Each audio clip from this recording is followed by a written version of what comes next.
is needed. We'll ask some questions tonight. Stay with us. Also, the Minority Leader, Alexander Apanyomakin, may be in for more trouble as Majority Leader Mahama Yariga reports him to the Speaker of Parliament for attending an ECOWAS Parliament meeting despite being removed from Ghana's delegation. We have the background story for you. Stay with us. Also, as we build up to the 2026 budget presentation on Thursday, we engage a financial analyst on the risks that the Ghanaian economy may be exposed to despite the positive outlook. Stay with us. As always, you're an integral part of the conversation. We have this, including the latest in SML and matters arising. And as always, connect with us on Facebook and on YouTube at TV3 Ghana. And let's hear your voice.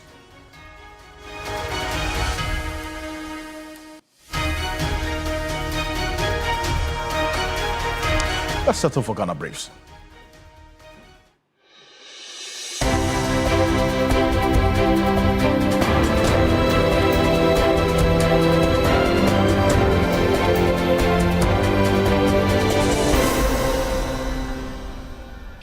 The minority has kicked against the renegotiated lithium mining agreement laid before Parliament by the Lands Minister Emmanuel Amakofibua, which is expected to come with improved terms and benefits to the state.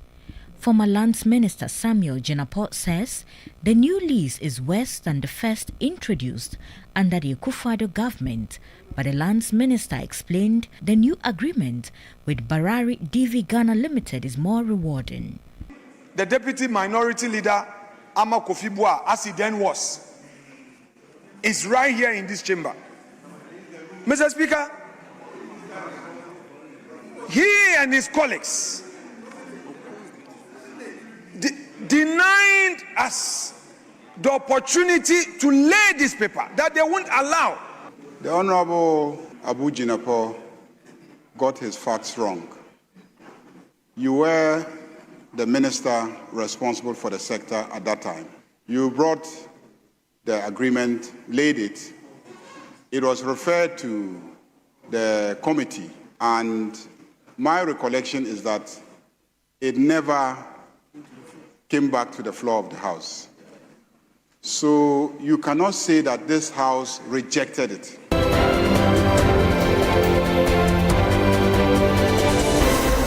The Speaker of Parliament, Alban Bagwin, has apologized to the judiciary and its members for the heated exchanges and lack of decorum that characterized the vetting of the Chief Justice nominee on Monday.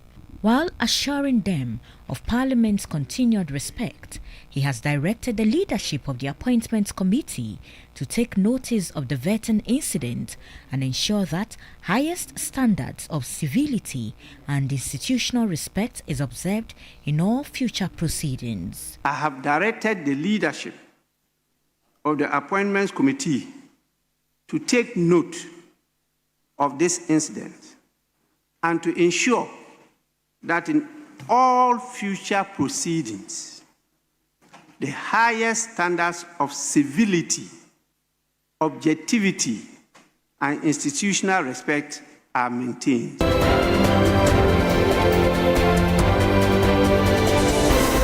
The Ghana Catholic Bishops' Conference has intimated that the fight against Galamsey by government is not enough.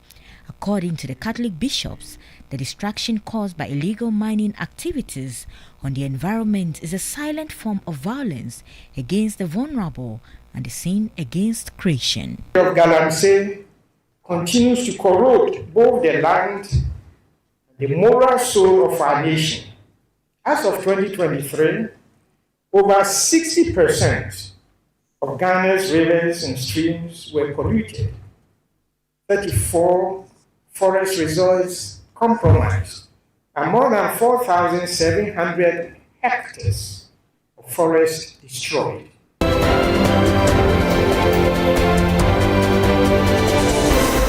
The National Association of Poultry Farmers is raising concerns over their exclusion from the Nkuko and Kitten project by government. According to the association's chairman, George Dasa, no formal consultation has been conducted to involve them in the project. He further warns that without proper implementation, the poultry industry risks facing a possible glut. A lot of chicken is going to be in the system. The system will be flooded with chicken. We'll have gluts of chicken. The question is who buys it? But just yesterday I heard the minister made mention that when it comes to the egg glut, the president asked the Ministry of Education to offload or to offtake the eggs. Other than that, when these chicken grow, they mature, who takes it? Who buys it?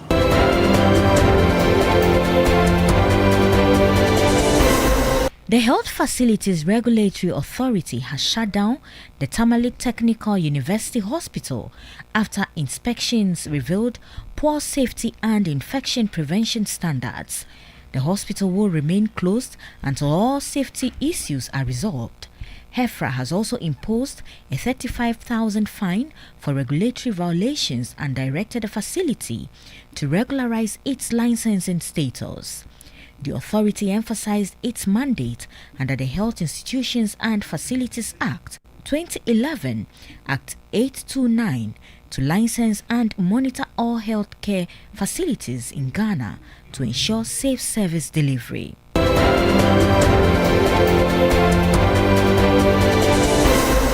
Former Chief Executive Officer of the Bulk Oil Storage and Transportation Company Limited, BOST, Edwin Provincial, has been arrested by the Economic and Organized Crime Office, EOCO. According to reports, Edwin Provincial was arrested at the Kutuka International Airport while he was en route to Mozambique. The former BOST CEO had been placed on a stop list as part of investigations into activities during his tenure at the oil firm. Provincial was reportedly accosted on Monday, November 10, as he was boarding a flight which headed to Maputo without permission from investigators.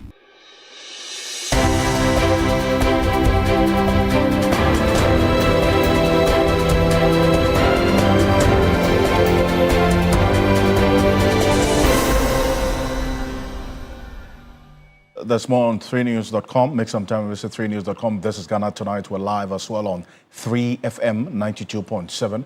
As always, probably brought to you by Flamingo Paint, Simply Superior, Sasson Sensai Spray and Call, Tum Precom. Coming up next on Ghana Tonight, the government's Z9 crash report drops, revealing final moments and some details and some key fixes in terms of recommendations to ensure that this does not happen again. But then again, this report has, and the details of it has led to some questions as well being asked right now. This investigative committee probing the August 6, 2025 military helicopter crash has confirmed that the incident was caused by a sudden loss of altitude and lift due to a powerful downdraft. Now, the committee's report formally presented to authorities ruled out human error. That's number one. That's a notable to a derivation earlier today, noting that the pilots were highly qualified and highly certified to operate the aircraft. Let's take a listen to Captain Paul Fojo, who's an aircraft accident investigator who, together with the team, put together this report. Take a listen to him. The helicopter was airworthy, but it lacked additional safety enhancements. For instance, the terrain awareness warning system. Now, you know, the terrain awareness warning system, for instance, is predictive. So what it does is it tells you, warns you, it gives you a better picture of the situation and puts the pilots in a better, it gives them puts them in the position to make better judgments, to be able to see everything and be able to foretell if there are any things that could possibly create a problem. but they lacked the additional safety enhancements required for the weather phenomenon over that terrain. There was adverse weather, there was limited visibility, there was rising rugged terrain, where this terrain induced complicating factors, and there were no ground-based navigational route aids en route. The investigation would like to say that from everything they gathered, the emergency response was very timely. The fact that these first responders managed to get to the site in about 2 hours was remarkable, because the terrain has very steep slopes. It was raining, it was slippery. So it wasn't the easiest thing to do. When we went to the site, it was also raining and it was very slippery. And we struggled using sticks and everything to try to get up there. So looking at everything, we would say very confidently that the emergency response was very timely. The investigation determined that the accident was caused by the sudden loss of altitude and lift due to downdraft. This loss of altitude without change in power or pitch altitude is consistent with downdraft associated with changing environmental conditions over high terrain. So that's quite clear in the adverse weather, limited visibility.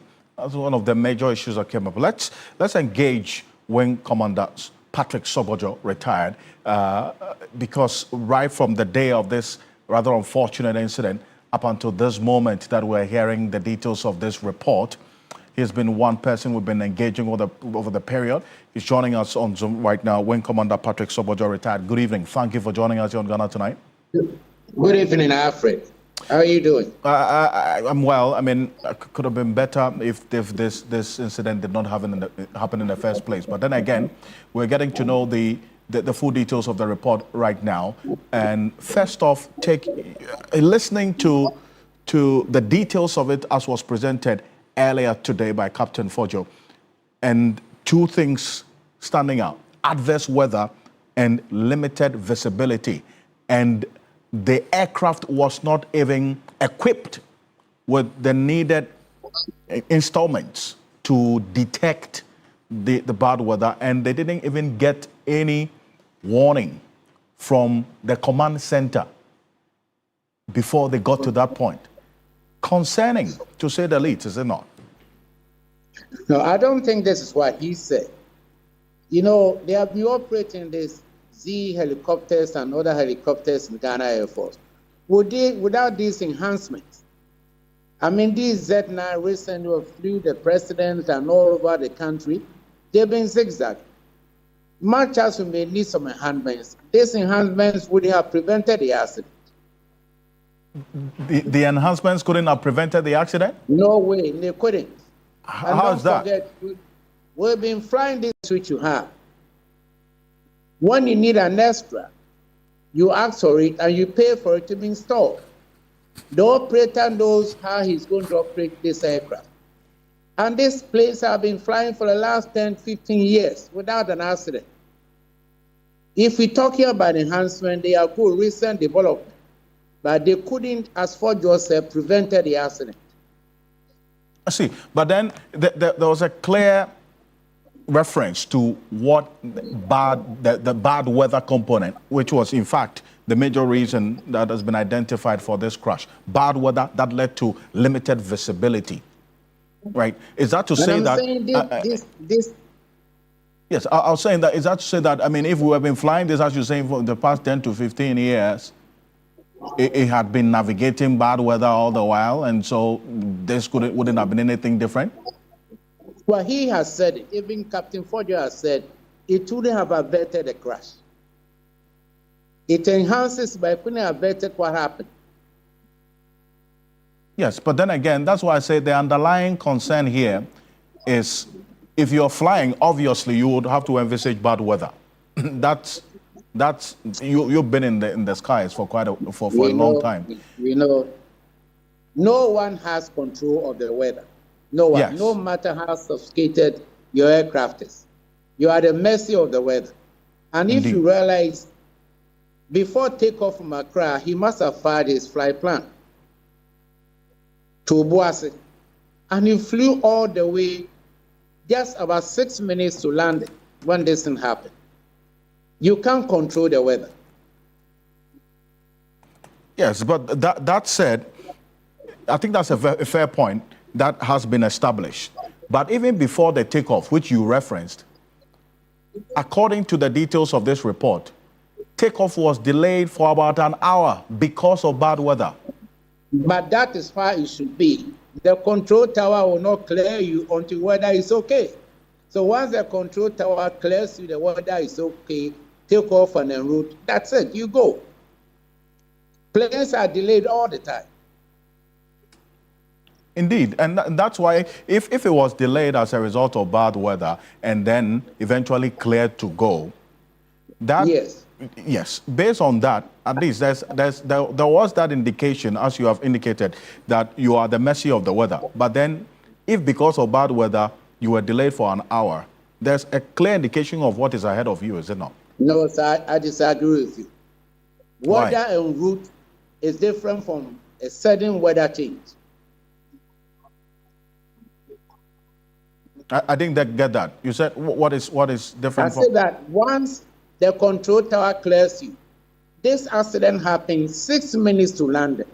So weather en route might have changed. It wasn't a weather persisting in Accra or on a route at the time they cleared it. Yes, but then the question about the helicopter flying at a high altitude, then all of a sudden it dropped to a low altitude. Even before today, you had indicated that the answer to that question would unlock what caused this crash. Did you get that answer today? If you remember when the accident happened in your studio, I said what we should find out what caused the aircraft to lose height. And now on the board of inquiry, have exonerated the aircraft and the pilots. The weather en route is not something which is like a tree standing, a mango, you're going to take it. Weather can change at any time. But explain this to me. When Captain Fojo says the investigation determined that the immediate cause of the accident was the sudden loss of altitude and lift due to downdraft. The downdraft, listen. Yes. The downdraft pushed the aircraft down. We have downdraft and updraft. The downdraft pushed the aircraft down in that situation. And they were trying to lift up to go through they've gone through IMC. A downdraft, you see. Yeah, I can hear you. When you are flying in normal fixed wing aircraft, we fly such a high altitude that downdraft doesn't cause a problem. But helicopters flying in visual flight regulations, which means that the pilot must see the ground.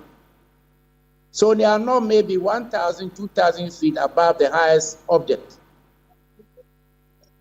And so if you have a downdraft, by the time you get into it and it pushes you down, the time you have to recover is very short, small seconds. And the plane couldn't go up because the downdraft was pushing it down. And he said that this loss of height occurred without any change in the power or pitch attitude from the crew. It's not the power. The power will make you lose height. But the cause of the downdraft, the aircraft coming down, was caused by the weather. Yes.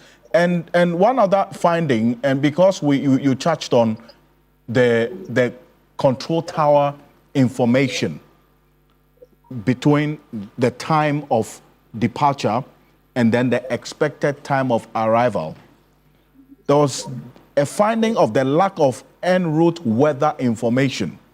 A major environmental constraint was the lack of weather information available to the pilot along the flight route. The crew relied only on Alfred. Yes. Accra Obuasi is not a normal air route. You can't have those gadgets fixed up in the whole country. How many times we fly from Accra to Obuasi? If you're talking about maybe Accra Kumasi, yes, it's a route. But Accra to Obuasi is not a normal route that you can have those gadgets planted, service them, then once a while a plane will fly there. It's not possible.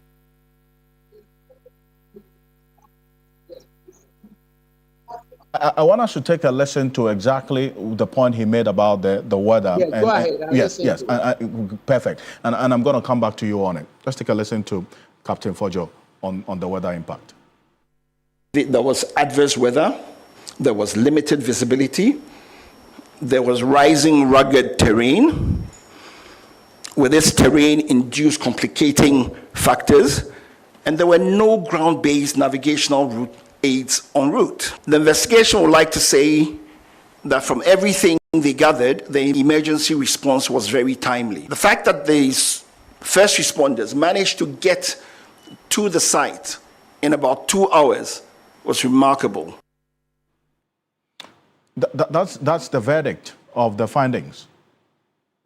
What I'm saying is that Accra Obuasi is not a normal route, and you can't have scattered gadgets all over the country.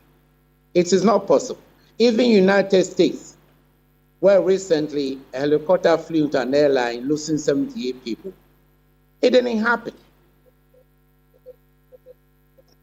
I see, but now we're having to deal with this situation where the lack of en route weather information, which you say the route is not a normal route, but according to the details of this investigation, the crew relied only on aerodrome weather reports. And that's the only thing they could have. For Accra and Kumasi. That's all they had, the aerodrome weather reports. Yes, we have two types of flights. We have visual flight regulations and instruments. On the visual, the pilot must be in constant, vision of the earth or whatever it is, okay? And you are in control. When you go in the flight information reading, that's about 10,000 feet, then you are controlled. But the visual VFR, you are not controlled. You have to do your own navigation from point A to point B. And as he said, yes, it is true that we don't have gadgets fixed, but they cannot fit gadgets everywhere. They can't. They're expensive to maintain. How many times are they going to contact them? And because of this particular issue, there was also the identification of the limited national navigational capability. That's the point that you ended on. Because, if you permit me. I'm saying that even advanced countries, you don't have navigational instruments scattered all over. Unless you go to a flight information center, get information in the flight room, AFR, then you can go in the corridors. But VFR, you don't need them. Right. You don't need them. I've flown in Brazil, flown in Italy. You don't need them. And in fact, these gadgets didn't cause the accident. Well, because one of the findings is the systemic factor was the limited national navigational capability available for providing both en route and remote areas weather services to the aircraft. The environment also lacked ground-based navigational aids. I am telling you, Ghana doesn't have it.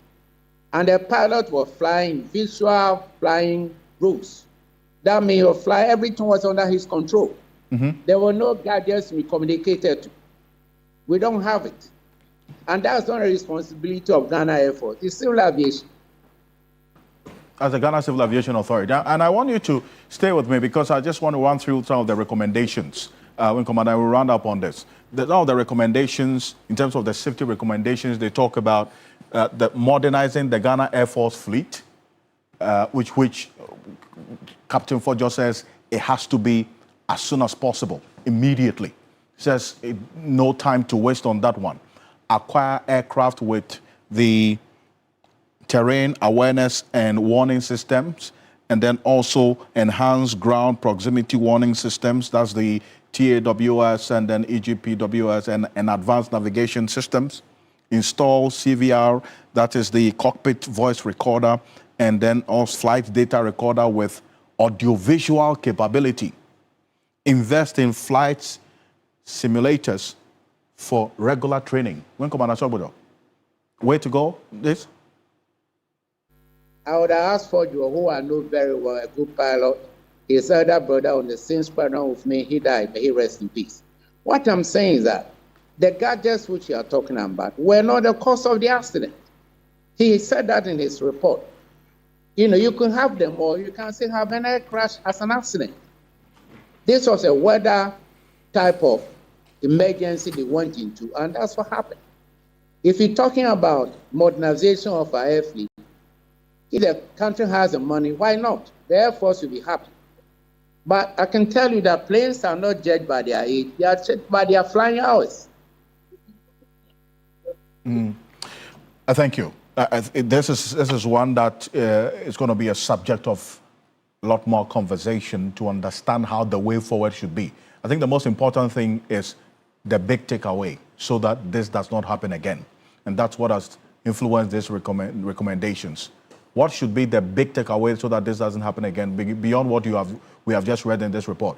I round up on this one. Wing Commander.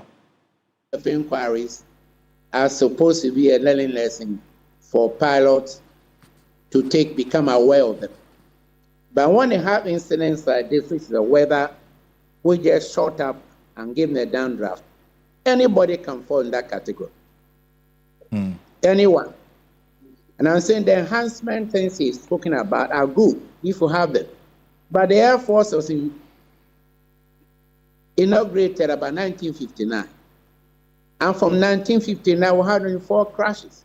And Ghana Air Force is very respected in flight safety matters.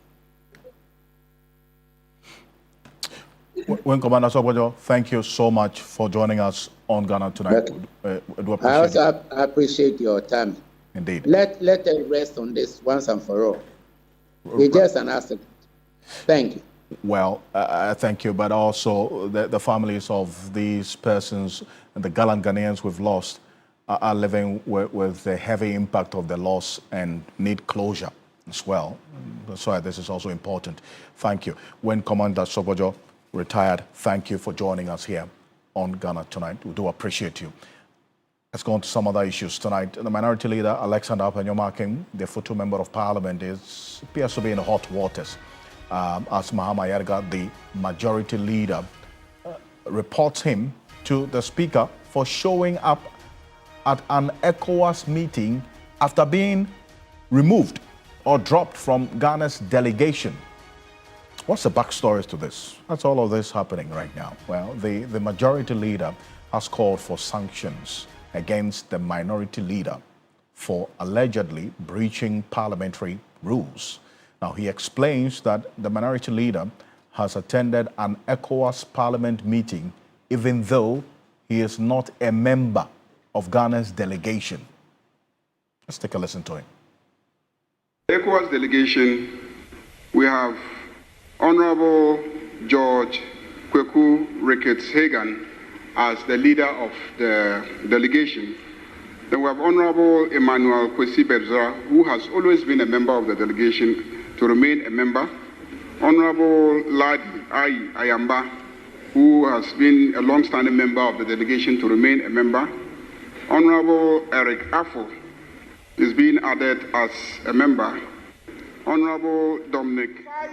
This Parliament resolution removing him from the delegation to the ECOWAS Parliament and actually going to Port Harcourt and attending the session, Mr. Speaker, he has clearly affronted the dignity and engaged in an act that constitutes an affront to the authority of this Parliament, pursuant to the appropriate orders, to refer the Honorable Afanyomakin Alexander Kwamina to the Privileges Committee for him to be processed, that the appropriate sanctions be executed in relation to the Honorable Alexander Kwamina Afanyomakin. Well, so this is what happened earlier today. In fact, Mama Yarga not too happy about what's happening, but to fully grasp the context of this issue, let's take a step back, okay?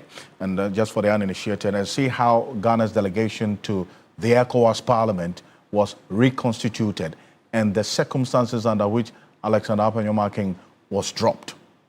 So this is just the basis for what's happened today. Take a look at this. For the ECOWAS delegation, we have Honorable George Kweku Ricketts Hagan as the leader of the delegation. Then we have Honorable Emmanuel Kwesi Bedzra, who has always been a member of the delegation, to remain a member. Honorable Ladi Ayamba, who has been a long-standing member of the delegation, to remain a member. Honorable Eric Affo is being added as a member. Honorable Dominic Napare is being added as a member. Mr. Speaker, it captures Honorable Alexander Kwamina Afenyomakin Osahin as a member, Honorable Kwame Aimedu Entry as a member, Honorable Brian Achampong as a member, and the discussion was to include Honorable Millicent Yeboah Amankwa as an observer. Mr. Speaker, there's still an issue with this composition. And the issue stems from the fact that the ECOWAS Parliament has some very, very firm position on the membership of female members of the delegation. The delegation must have, I think, 30% of the members being women. The position of this parliament has always been to send the deputy leaders as members of the delegation. That has always been the tradition.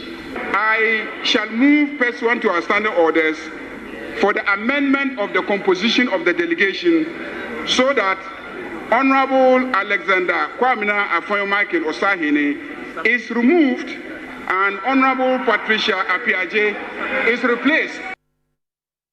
Well, so this is what happened, right? And that's following that reshuffling of the Ghana delegation to the ECOWAS Parliament, and this was sometime in July, right?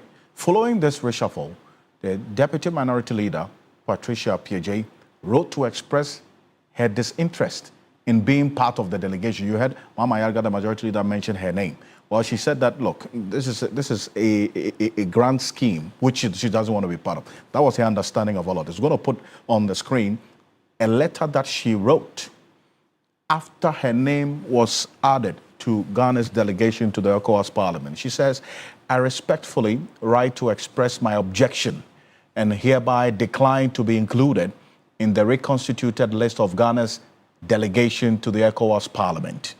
I was neither consulted nor did I give my consent to be considered as a replacement for the minority leader, Honorable Alexander Kwamina Apenyomakin. I am particularly concerned that this development appears to be a calculated effort to cause division between myself and Honorable Alexander Kwamina Apenyomakin. It is deeply troubling that a contrary nomination was advanced on the floor without consultation.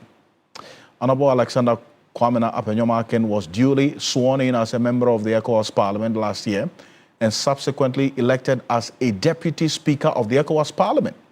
His tenure by law and by ECOWAS protocol remains valid and ongoing. There is therefore no legal or procedural justification for his removal. Using gender parity as a pretext for unilateral and procedurally irregular decisions undermines both the objective and the institutional harmony we seek to preserve. And she ends, she says, I do not intend to accept the offer made to me by the House and by this memo. I am refusing to be part of such a delegation. I pray that the clerk to Parliament does not communicate any such resolution to ECOWAS Parliament that includes my name. That's it. She says, look, don't want to be part of this. She saw it as a calculated attempt to cause some disaffection between herself and Alexander Apenyomakin. So that's actually what has resulted in this development right now. And now it is coming on the flowing, as we speak. Alexander Apanyomakin, according to what we're picking up, and based on the information that the Mama Yarga, reason why he is indeed asking the Privileges Committee to step into the matter. Alexander Apanyomakin attended an ECOWAS Parliament sitting, and the Speaker is saying that he's going to make a determination on this matter tomorrow. So it's one that we'll follow quite closely. Christian Yale, our parliamentary affairs correspondent, will be in Parliament, and so we'll be updating you as things unfold tomorrow. It's a place to watch. But coming up next on Ghana Tonight, as the 2026 budget looms, we speak to a financial analyst on the hidden risks threatening Ghana's economy despite its bright outlook. That's the conversation. Well, I'm not going to take you back a bit and recall exactly what the finance minister said during the presentation of the media budget review, specifically about the outlook and then also the macroeconomic indicators for the first half of the year and the projections into the next half of the year, which is essentially ending soon.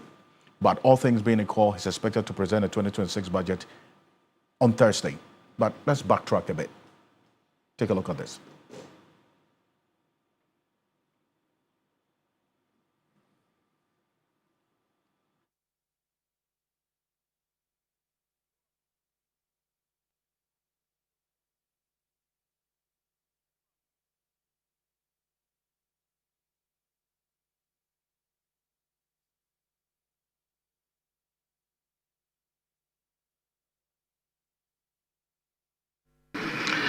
Mr. Speaker, macroeconomic target.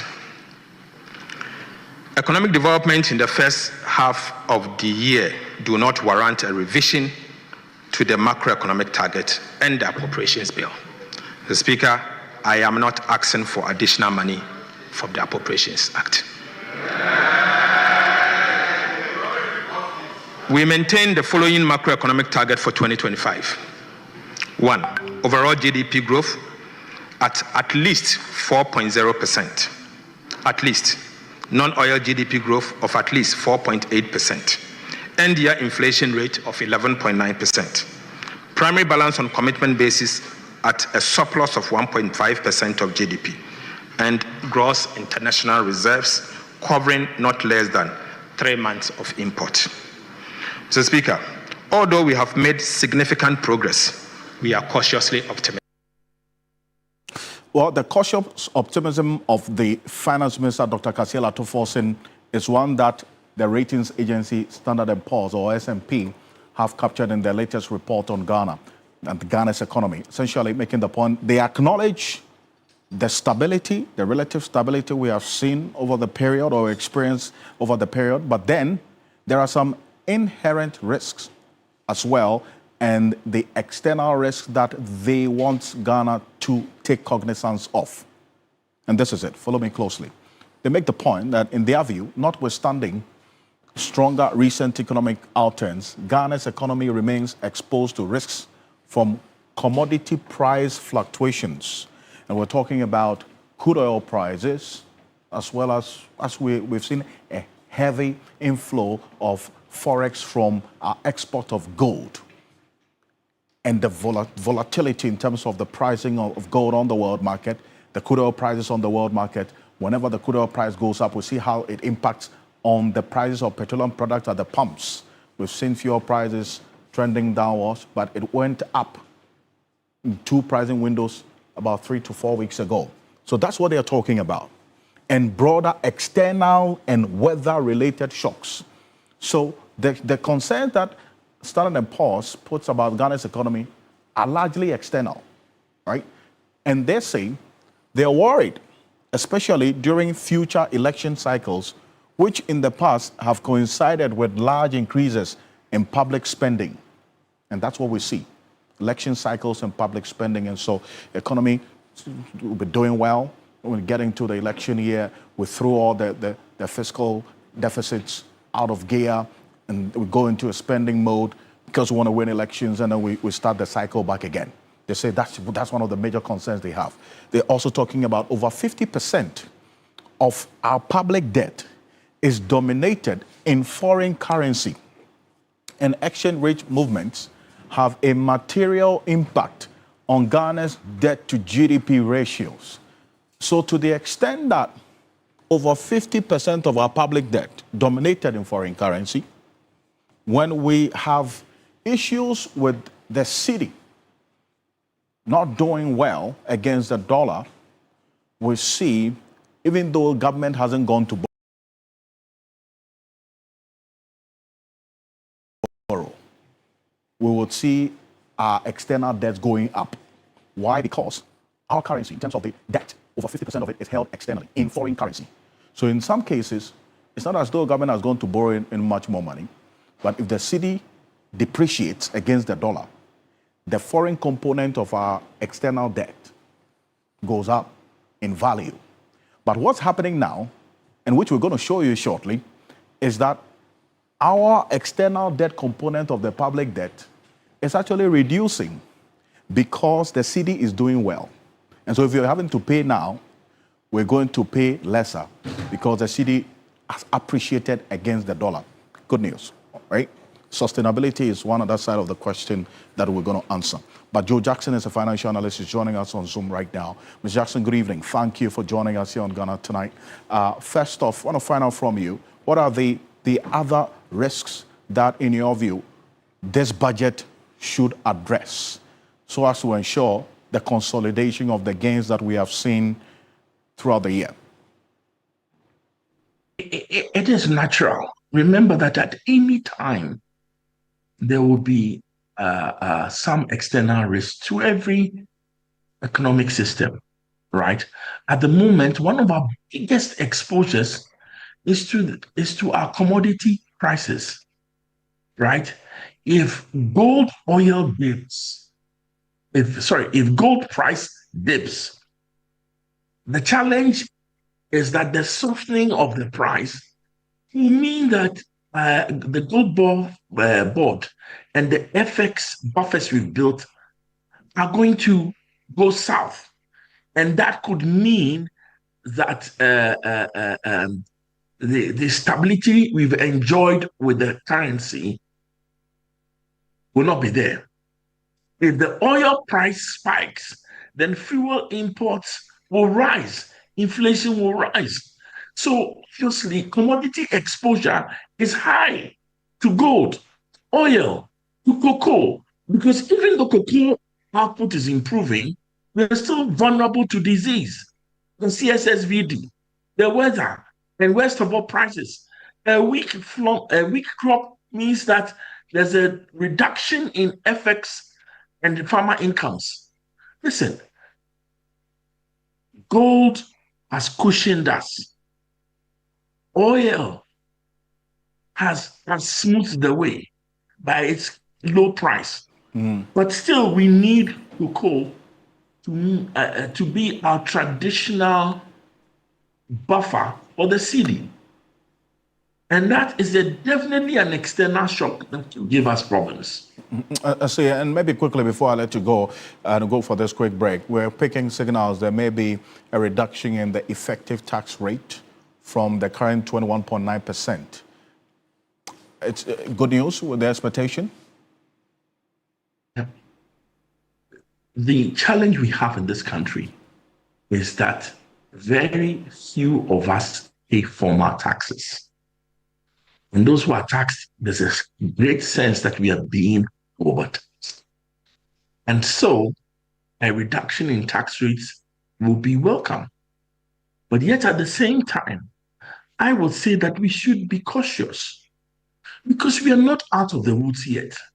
Ghana's economy is recovering. We cannot take the recovery for granted, not at all. So I'm wondering whether a reduction in the tax rates will not hit us too hard where our revenues are concerned and where the fiscal discipline that we've shown is concerned. That it doesn't look like there will be any new taxes. Reducing the tax rate will further make our revenues, put our revenues under pressure. And so we should be careful. Well, and we'll see how the next couple of days ahead of us will be in the full details of the budget by the Finance Minister, Dr. Kasiela Tuforsen. Thank you so much for joining us. Joe Jackson is the CEO of Daylex Finance and Financial Analyst. We'll back shortly after this quick break. I'll tell you how the economic outlook is now and what to look out for as well based on the 3 News Research Desk's own analysis and projections. Stay with us.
All right, welcome back. This is Ghana Tonight. We're live on 3FM 92.7. Expectations are high as the finance minister prepares to present the 2026 budget statement. It's a fiscal document that will define government spending and also revenue measures.